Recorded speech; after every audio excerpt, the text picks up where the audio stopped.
Les quartiers se sont multipliés. Bonsoir Cédric Fesch, vous êtes le correspondant BFM TV à New York.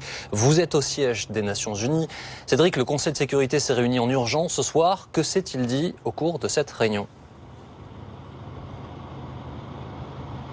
Eh bien que le cessez-le-feu à Alep est effectif. C'est l'ambassadeur russe aux Nations Unies ici derrière moi dans le siège est à New York qui l'a annoncé. Ça veut dire que les évacuations de la ville d'Alep vont pouvoir commencer. Ça se passera par la route. Ça commencera par les blessés suivis des civils puis des rebelles qui pourront sortir avec leurs armes légères. Alors on ne sait pas si ça va bien se passer. Par exemple, est-ce que le régime syrien ne va pas en profiter pour régler ses comptes avec les rebelles contre lesquels il lutte depuis des années. C'est pour ça que les Américains au siège de l'ONU ont réclamé que des observateurs internationaux soient envoyés sur place. Les Anglais, eux, ont demandé le départ de Bachar el-Assad, évidemment, sans se faire d'illusions. Alors, que s'est-il passé pour que la situation se débloque soudainement ? Eh bien, la pression internationale était devenue très forte parce que depuis quelques jours, on avait des informations qui nous disaient que des civils étaient exécutés dans Alep alors qu'ils cherchaient à fuir.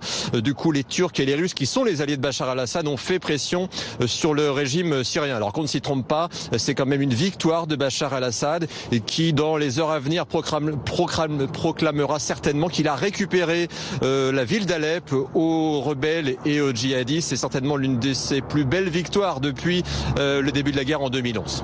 Merci beaucoup Cédric Fesch au siège des Nations Unies ce soir pour BFM TV. Revenons en image.